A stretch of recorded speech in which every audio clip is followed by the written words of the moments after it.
Namun di tengah perjalanan aku merasa ada sosok tinggi besar yang mengikuti dari arah belakang. Aku sendiri tak berani untuk menengok. Aku sangat ketakutan. Hingga akhirnya sosok itu mendaratkan tangannya tepat di pundakku.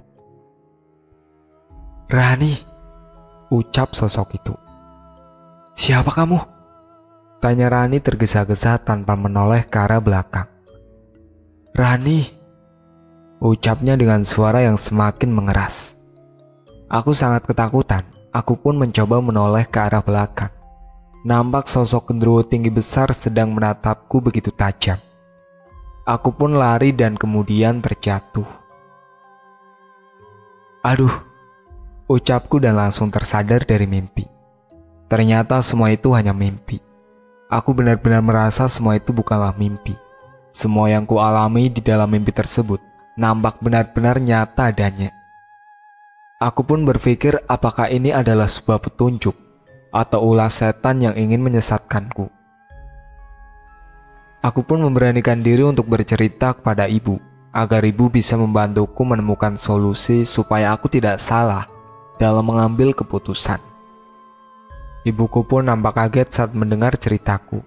Ia hampir tak percaya dengan apa yang aku ceritakan tentang arwah putri yang datang ke mimpiku dan meminta tolong agar aku bisa mengembalikan tali pocong dan darah perawannya ke dalam kuburan lagi. Ibu sangat shock mendengar itu. Ibu pun mengatakan bahwa kejadian hilangnya tali pocong perawan di desa bukan menjadi kejadian pertama, melainkan sebelumnya pun pernah terjadi kejadian serupa. Ada beberapa oknum yang melakukan pesugihan dan lainnya dengan jalan seperti itu. "Lalu apa yang biasanya warga lakukan, Bu, untuk menyelesaikan persoalan itu?" tanyaku.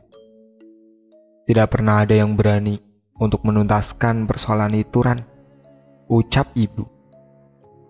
"Tapi Bu, jika ini tidak diselesaikan, Putri akan terus mengantuiku.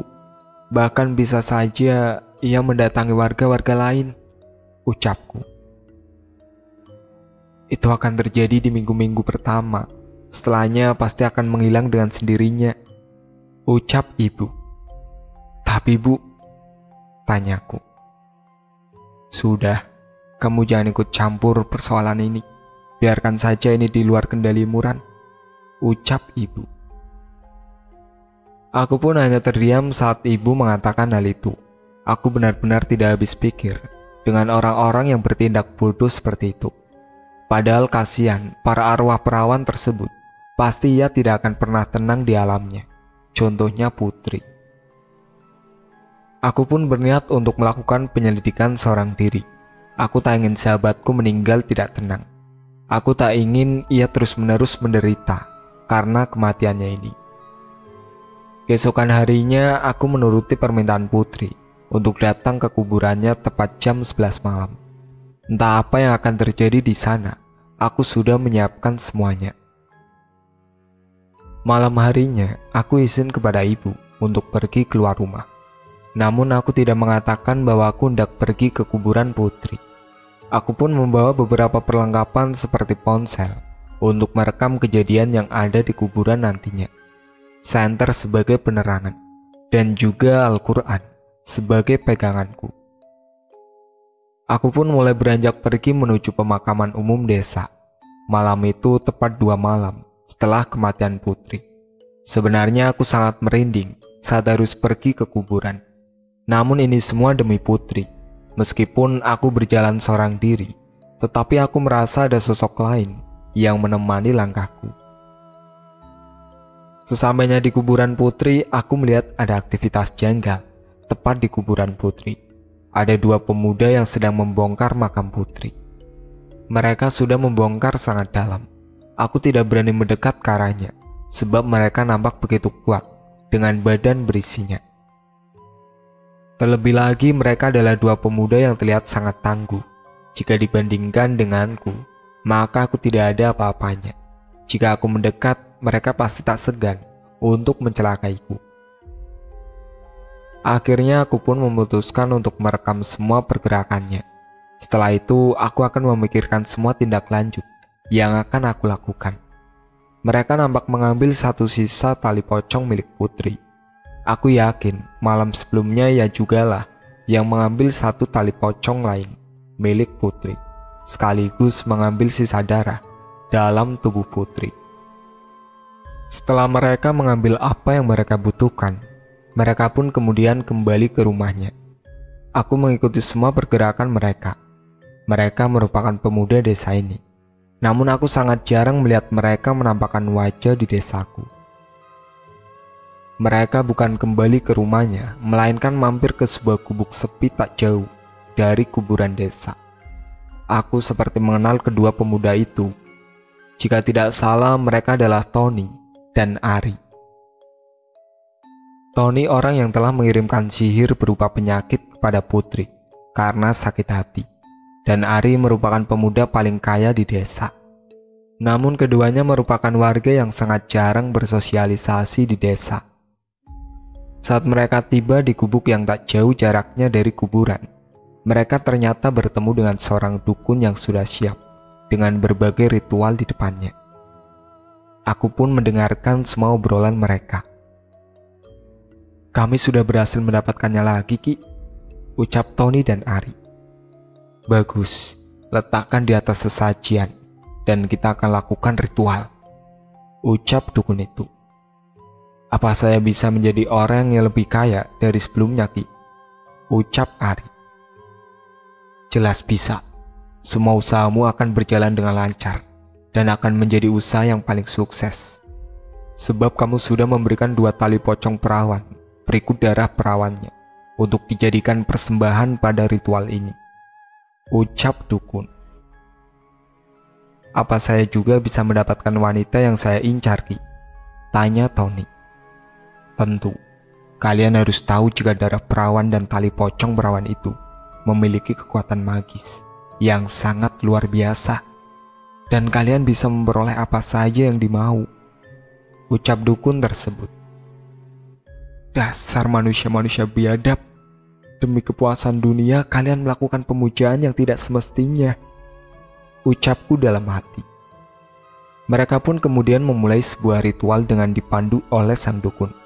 Sementara Tony dan Ari mengikuti ritual tepat di belakang sang dukun. Mereka nampak begitu khusyuk dalam mengikuti ritual tersebut. Tiba-tiba saja berembus angin yang begitu kencang hingga tanpa sengaja menerbangkan semua sesaji yang sudah disiapkan oleh sang dukun. Sang dukun tidak bergeming sedikitpun, namun Tony dan Ari nampak sadar ada sesuatu yang janggal. Dari kejauhan, aku melihat sosok arwah Putri dengan amarah yang terpancar dari raut wajahnya. Di belakang Putri nampak sosok genderuwo yang kulihat di dalam mimpi. Arwah Putri menampakkan diri di depan sang dukun dan kedua pemuda di belakangnya. "Kembalikan apa yang kau ambil," ucap arwah Putri. Tony dan Ari terlihat ketakutan. Keringat dingin mengucur tepat di wajah mereka. Sementara itu sang dukun masih tidak bergeming sama sekali. Tony dan Ari mencoba menyadarkan sang dukun dari kekusukannya menjalankan ritual. "Ki, di depan kita ada arwah perawan itu," ucap Ari. Setelah mendengar ucapan Ari, sang dukun pun kemudian membuka matanya. Sang dukun tidak kaget ataupun takut sama sekali dengan sosok arwah di depannya. Sang dukun malah membacakan sebuah mantra untuk mengusir arwah Putri dengan segera. Tak berselang lama, arwah Putri dan sang genderuwo pun pergi meninggalkan ritual sang dukun dan kedua pemuda itu. Aku semakin penasaran dengan alasan pasti mengapa arwah Putri pergi begitu saja, sementara apa yang dimintanya belum berhasil diperolehnya. Pasti ada alasan di balik ini semua. Aku harus mencari tahu lebih dalam. Aku pun memutuskan untuk kembali ke rumah, sebab hari sudah hampir pagi. Tony dan Ari sangat terkejut saat sang dukun dengan mudahnya mampu mengusir arwah Putri saat itu. Sang dukun pun mengatakan bahwa ia memiliki jimat yang sangat kuat, yang mampu dengan mudah melawan arwah-arwah penasaran. Terlebih lagi jimat tersebut sudah menyatu dengan darah perawan milik Putri, yang kemarin didapatkannya dari Tony. dan Ari. Maka dari itu, sang dukun menjadi dukun yang tak akan dengan mudah terkalahkan. Keesokan hari setelah kejadian tersebut, teror arwah penasaran putri pun mencuat. Orang pertama yang melihat arwah penasaran tersebut adalah pedagang nasi goreng, Pak Aziz namanya. Malam itu Pak Aziz sedang melapakkan dagangannya tepat di samping kebun dekat balai desa. Tiba-tiba ada seseorang yang menepuk pundak Pak Aziz. "Pak, pesen nasi goreng 1 porsi," ucap sosok perempuan yang menepuk pundak Pak Aziz. "Iya Neng, Bapak buatkan," ucap Pak Aziz tanpa menoleh ke arah perempuan yang menepuk pundaknya. Pak Aziz kemudian membuat nasi goreng dengan begitu senang, sebab sosok perempuan yang didengarnya itu merupakan pelanggan pertamanya. Setelah beberapa menit, 1 porsi nasi goreng pun selesai disiapkan. "Nasi gorengnya sudah selesai Neng," ucap Pak Aziz sembari menengok ke arah sosok perempuan di belakangnya. Sosok perempuan itu wajahnya tertutupi oleh rambut panjang miliknya. Pak Aziz pun mencoba memandangi sosok perempuan di depannya, memandangi dari ujung kaki sampai ujung kepala. Ia pun melihat kalau sosok perempuan itu tidak menapakkan kakinya di tanah. Bulu kuduk Pak Aziz langsung merinding seketika. "Kamu siapa?" ucap Pak Aziz.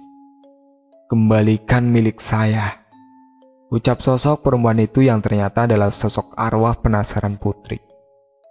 "Putri?" teriak Pak Aziz. Pak Aziz pun benar-benar ketakutan saat melihat penampakan arwah putri. Ia pun langsung lari terbirit-birit meninggalkan arwah putri yang saat itu masih berada di gerobak nasi goreng milik Pak Aziz. Pak Aziz benar-benar melupakan gerobak nasi goreng miliknya, padahal ia baru saja melapakkan dagangannya. Beberapa warga yang masih duduk santai di pos kamling melihat Pak Aziz lari ketakutan.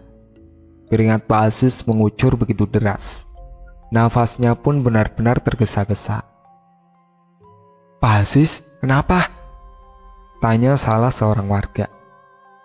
Ada arwah putri," ucap Pak Aziz terbata-bata.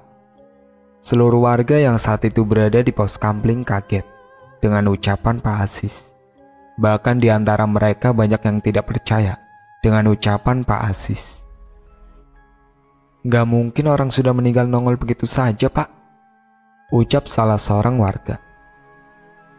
"Tapi saya melihatnya sendiri. Dia bahkan sedang di samping gerobak milik saya," ucap Pak Aziz. Karena melihat beberapa orang yang tidak percaya dengan omongan Pak Aziz, ia pun kemudian memilih pergi dan kembali ke rumahnya. Kejadian malam itu menjadi kejadian yang benar-benar membekas di diri Pak Aziz. Ia bahkan tidak pernah berpikir bahwa ia akan bertemu dengan sosok arwah gentayangan putri. Cerita tentang kejadian Pak Aziz didatangi oleh sosok arwah putri pun mencuat di desa. Ada beberapa orang yang percaya dengan cerita tersebut, namun ada juga yang tidak percaya dengan cerita tersebut. Aku pun mendengar cerita tersebut dan aku sangat yakin jika itu benar-benar sosok arwah putri. Kejadian munculnya penampakan sosok arwah putri pun semakin sering muncul di desaku. Bukan hanya Pak Aziz yang didatangi oleh arwah putri, namun beberapa orang setelahnya pun mengalami hal serupa. Kini penampakan arwah putri pun mencuat menjadi teror di desa. Hingga suatu waktu, aku pun mulai memberanikan diri untuk membuka suara ke seluruh warga. "Jika kalian ingin teror arwah putri selesai, maka kembalikan apa yang diminta oleh putri," ucapku. "Memangnya apa?" tanya salah seorang warga. "Tali pocong dan tetesan darah milik putri yang sudah dicuri oleh pemuda yang bernama Tony dan Ari yang bekerja sama dengan salah seorang dukun," ucapku. Saat aku sedang membicarakan tentang hal yang berkaitan dengan arwah putri, tiba-tiba ibunya putri pun datang dengan tangis yang tak bisa lagi dibendungnya. "Tolong, biarkan anak saya tenang. Tolong temukan apa yang ia pinta," ucap ibu putri. "Ibu yang tenang, Aku yakin apa yang diminta oleh Putri akan segera dipenuhi dan Putri akan tenang di alam sana, ucapku. Aku memiliki bukti yang konkret tentang ritual yang dilakukan oleh Tony dan Ari yang sudah menggunakan tali pocong Putri berikut darah yang masih melekat di tubuhnya yang berhasil diambil oleh mereka. Aku pun kemudian memutar video yang berhasil kurekam beberapa waktu lalu sebagai bukti atas tindak kejahatan yang sudah mereka lakukan, yang berakibat munculnya teror arwah penasaran Putri. Setelah aku memutarkan video yang berisi ritual persembahan yang telah dilakukan oleh Tony dan Ari beserta dukun yang memandunya, semua warga pun merasa sangat shock dan amat marah terhadap perbuatan mereka. Para warga pun kemudian langsung mencari keberadaan Tony, Ari, maupun dukun tersebut. Namun sayang, mereka semua sudah tidak berada di desa. Mereka sudah melarikan diri seiring dengan mencuatnya rumor arwah Putri. Ibu Putri pun nampak begitu kesal dan marah karena orang-orang yang sudah membuat anaknya tak tenang itu nyatanya telah pergi meninggalkan desa. Ibu Putri semakin sedih dibuatnya. Aku pun mencoba menenangkannya. Ibu jangan sedih, aku yakin Putri di sana baik-baik saja. Kalau ibu sedih, Putri pasti ikut sedih, ucapku. Tapi ibu tidak terima, nak, kalau anak ibu yang telah tiada dijadikan persembahan demi kepentingan mereka. Ibu sudah ikhlas jika Putri pergi, namun ibu sangat tidak ikhlas jika Putri tidak tenang di alamnya, ucap Ibu Putri. Bagaimana kalau kita melakukan pengajian untuk Putri? Kita minta pertolongan kepada Tuhan agar Putri diberikan kemudahan jalannya di alam sana, ucapku. Tapi jika mereka tetap tidak ketemu bagaimana, nak? Tanya Ibu Putri. Rani yang akan menemukannya, Bu. Rani janji akan segera menemukan mereka, ucapku. Tapi kamu bisa janjikan itu kepada ibu? Tanya Ibu Putri. Rani janji, Bu, ucapku. Baiklah kalau begitu. Mulai besok malam ibu akan adakan pengajian di rumah ibu, ucap Ibu Putri. Rani bantu ibu untuk undang semua warga ya, Bu, ucapku. Terima kasih banyak ya, nak. Kamu sudah banyak membantu, ucap Ibu Putri. Sudah jadi tugas saya, Bu, sebagai sahabat dekatnya Putri, ucapku. Ibu Putri pun kemudian memelukku dengan begitu erat, sebagai tanda terima kasih. Karena aku sudah mampu menenangkannya, dan aku pun mau membantunya untuk mencari pemuda-pemuda yang sudah melakukan hal buruk kepada jenazah Putri. Keesokan harinya, acara pengajian pun sudah mulai diselenggarakan di rumah Putri.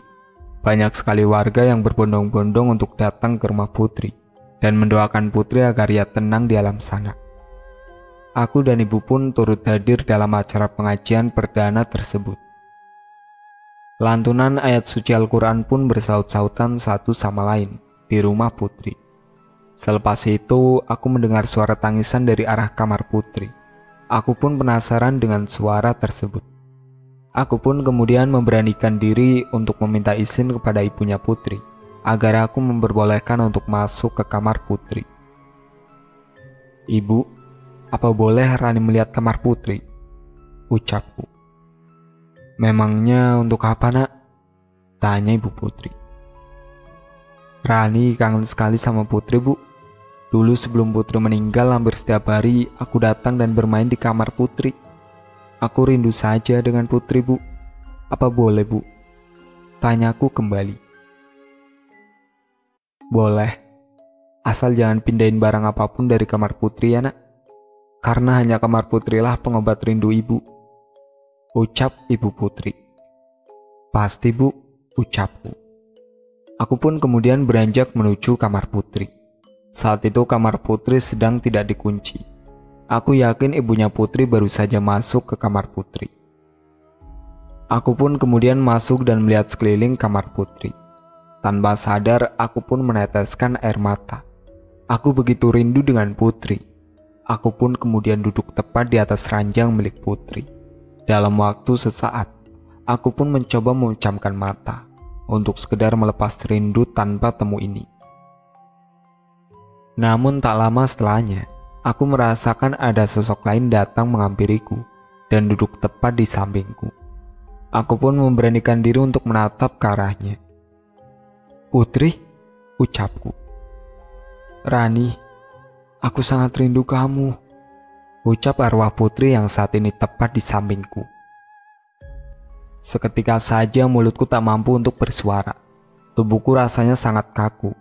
Hanya air matalah yang bisa kuteteskan. Hingga aku pun berusaha untuk menghela nafas panjangku dan memberanikan diri untuk bersuara. "Putri, maafkan aku. Aku belum bisa menemukan dua hal yang sangat kamu butuhkan," ucapku. "Tak apa, aku yang akan mencari mereka dan kemudian membunuhnya," ucap arwah Putri. "Putri, apakah kamu baik-baik saja?" ucapku. "Saya baik," ucap arwah Putri. Aku pun kemudian terdiam. Aku benar-benar tak mampu berkata-kata lagi. Meskipun arwah Putri mengatakan ia baik, namun aku yakin ia sedang tidak baik-baik saja. "Putri, kamu harus tenang di samping Tuhan. Aku akan membawa kembali apa yang menjadi milikmu," ucapku. "Aku akan segera mendapatkannya," ucap arwah Putri. Aku dan arwah Putri pun kemudian saling pandang. Meskipun air mata tak mampu ditutupi, namun aku percaya akan ada masa di mana semua hal yang dirasa baik akan terkuak seiring berjalannya waktu. Begitupun sebaliknya. Arwah Putri semakin marah atas perginya Tony maupun Ari. Ia pun kemudian mencari keberadaan mereka beserta dukun yang telah membantunya ke suatu tempat. Tepat di malam Jumat, saat ini Tony, Ari, dan sang dukun sedang berada di sebuah alas yang nampak begitu angker. Mereka mencoba bersembunyi dari kejaran dan amarah arwah Putri. Namun semua itu sia-sia. Arwah Putri berhasil menemukan mereka hingga terjadilah sebuah pertikaian di antara mereka. Sang dukun berusaha melawan arwah Putri dengan kalung berisi darah miliknya. Namun arwah Putri berhasil menyingkirkan kalung itu hingga tersungkur di atas tanah. Sementara itu Tony maupun Ari tidak bisa berbuat apapun. Mereka hanya berdiri ketakutan, tepat di belakang sang dukun. Tak berselang lama, genderuwo yang selama ini singgah di tubuh Putri pun datang membantunya. Kini sang dukun pun harus melawan arwah Putri dan genderuwo di belakangnya. Terjadilah pertikaian yang begitu sengit. Sang dukun mencoba membacakan sebuah mantra yang menurutnya mampu untuk melawan keganasan arwah Putri dan sang genderuwo. Namun sayang, mantra yang ia ucapkan tak mempan untuk melawan mereka. Arwah Putri dan sang genderuwo kemudian menyerang sang dukun hingga ia terpental begitu jauh dan punggungnya mengenai batang pohon di alas tersebut. Sang dukun merasa sangat kesakitan, namun ia belum tewas saat itu. Darah mengucur deras dari hidung sang dukun. Tony dan Ari nampak begitu panik. Ia pun kemudian mencoba membantu sang dukun untuk bangkit. "Mbak gak apa-apa?" tanya Tony sembari membantu sang dukun. "Kamu bantu saya serang mereka," ucap sang dukun. "Tapi bagaimana caranya, Mbah?" tanya Tony kebingungan. "Pukul mereka pakai ranting atau apapun itu terserah kamu," ucap sang dukun. "Akan kami coba, Mbah," ucap Tony. "Tapi saya takut," ucap Ari ketakutan. "Aku juga takut, tapi kita tak punya pilihan lain," ucap Tony. "Ya sudah, aku serang arwah Putri, sementara kamu arwah genderuwo ya," ucap Ari. "Ayo cepat," ucap Tony. Tony dan Ari pun kemudian mencari ranting yang tergeletak di tanah. Kemudian mereka pun mulai menyerang arwah Putri dan genderuwo yang ada di depan mereka. Namun serangannya tersebut tak berarti sama sekali. ranting yang mereka tusukkan selalu menembus arwah putri dan genderuwo. Karena memang lawan mereka bukanlah manusia, melainkan arwah penasaran. Arwah putri pun semakin marah dengan Tony dan Ari. Ia kemudian menyerang balik keduanya, hingga mereka pun tersungkur di atas tanah bersama sang dukun. Sang dukun pun kembali bangkit dan mencoba melawan lagi. Namun sayang, semua serangan yang dilakukan gagal. Arwah putri pun hendak mengambil kalung yang berisi darah miliknya dan 2 tali pocong yang ada di dukun tersebut. Namun sayang, ia tak mampu menggapai kedua benda tersebut. Arwah putri pun sangat marah. Ia kemudian mengerahkan semua kekuatannya untuk kembali menyerang sang dukun beserta Tony dan Ari yang sudah tidak berdaya, hingga mereka pun tewas seketika. Namun amarah putri masih saja membara dan tak kunjung berhenti. "Bagaimana aku bisa tenang jika semuanya tak mampu aku ambil kembali?" ucap arwah putri. Tak berselang lama, aku pun datang menghampiri arwah putri dan mencoba membantunya. Aku tahu keberadaan mereka sebab aku selalu mengamati pergerakan arwah putri. Putri adalah sahabat dekatku dan aku tidak ingin ia terus-menerus menderita. Aku kemudian mengambil kalung yang berisi darah putri beserta 2 tali pocong yang ada di baju sang dukun. "Putri, apa yang kamu mau sudah ada di genggamanku. Aku janji akan menguburkan ini segera di liang lahatmu agar kamu bisa tenang di sana," ucapku. "Rani, terima kasih banyak. Aku sangat beruntung memilikimu," ucap arwah putri. Aku pun kemudian membawa kedua benda tersebut menuju kuburan putri. Aku mencoba mencari alat yang bisa kugunakan untuk menggali kuburan putri. Saat itu hari sudah sangat gelap. Meskipun aku begitu ketakutan, namun aku mencoba melawan ini semua demi sahabatku putri. Setelah beberapa waktu mencari, aku pun menemukan sebuah ranting yang bisa digunakan untuk menggali kuburan putri.